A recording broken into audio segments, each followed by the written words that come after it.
ഈ നാട്ടിൽ ഒരു സ്ത്രീക്ക് എല്ലാ രീതിയിലും നിയമപരിരക്ഷയും സുരക്ഷയും ഉറപ്പുവരുത്താൻ നമ്മുടെ ഭരണകൂടം ശ്രദ്ധിക്കാറുണ്ട്. എന്നാൽ ഇത് ദുരുപയോഗം ചെയ്യുന്ന സ്ത്രീകളെക്കുറിച്ച് കൂടി അറിയണം. പാലക്കാട് ജനറൽ ടിക്കറ്റ് എടുത്ത് റിസർവേഷൻ കോച്ചിൽ യാത്ര ചെയ്ത യുവതിയെ ടി കയ്യോടെ പിടിച്ചപ്പോൾ വാദിപ്രതിയായ സാഹചര്യം.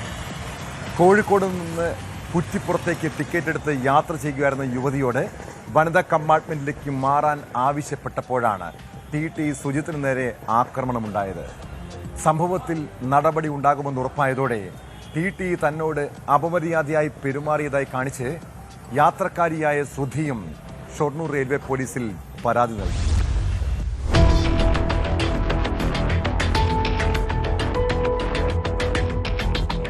മംഗളൂരു തിരുവനന്തപുരം എക്സ്പ്രസിലെ ടി സുജിത്തിന് നേരെയാണ് യുവതിയുടെ ഭാഗത്തു നിന്ന് ആക്രമണമുണ്ടായത്. കോഴിക്കോട് ഫറോക്കിൽ നിന്നും കുറ്റിപ്പുറത്തേക്ക് ടിക്കറ്റ് എടുത്ത് യാത്ര ചെയ്യുകയായിരുന്നു പട്ടിത്തറ സ്വദേശിനി ശ്രുതി. ജനറൽ ടിക്കറ്റ് ആയതിനാൽ റിസർവ്ഡ് കമ്പാർട്ട്മെന്റിൽ നിന്നും ഇറങ്ങി വനിതാ കമ്പാർട്ട്മെന്റിലേക്ക് മാറാൻ ടി ആവശ്യപ്പെട്ടു. പിന്നീട് ഇത് വാക്ക് തർക്കവും കയ്യാങ്കളിയുമായി. വാക്കേറ്റത്തിനിടെ യുവതി ടിയെ മർദ്ദിക്കുകയായിരുന്നു. പട്ടിത്തറ സ്വദേശിനി KP ശ്രുതിയാണ് തന്നെ മർദ്ദിച്ചതെന്ന് കാട്ടി സുജിത്ത് റെയിൽവേ പോലീസിൽ പരാതി നൽകിയിട്ടുണ്ട്.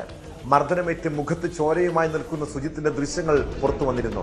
അതേസമയം ടി തന്നോട് അപമര്യാദയായി പെരുമാറിയെന്നാരോപിച്ച് യുവതിയും പോലീസിൽ പരാതി നൽകി.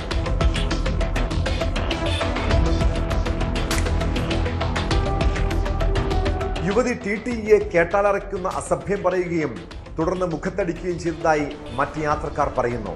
സംഭവ സമയത്ത് അതേ ട്രെയിനിൽ യാത്ര ചെയ്തിരുന്ന എറണാകുളം സ്വദേശിയായ ദിൽഷാദ് എന്ന യുവാവും സുഹൃത്തുമാണ് സോഷ്യൽ മീഡിയയിലൂടെ വിവരങ്ങൾ പുറത്തുവിട്ടത്.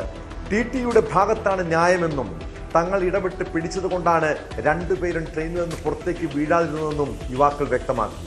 പോലീസിനെ വിളിക്കുമെന്ന് ടി പറഞ്ഞപ്പോൾ താൻ എന്നെ കയറി പിടിച്ചെന്ന് ഞാൻ പോലീസിനോട് പറഞ്ഞോളാമെന്ന് യുവതി ഭീഷണിപ്പെടുത്തിയതായും സഹയാത്രികർ വെളിപ്പെടുത്തി. ട്രെയിനിലുണ്ടായിരുന്ന യാത്രക്കാരെല്ലാം ടിക്കൊപ്പമാണ് നിന്നതെന്നും യുവാക്കൾ പറഞ്ഞു. ഇരുവരുടെയും മൊഴിയും മറ്റ് യാത്രക്കാരുടെ മൊഴിയും പരിശോധിച്ച ശേഷം നടപടി സ്വീകരിക്കുമെന്നാണ് പോലീസ് വ്യക്തമാക്കുന്നത്.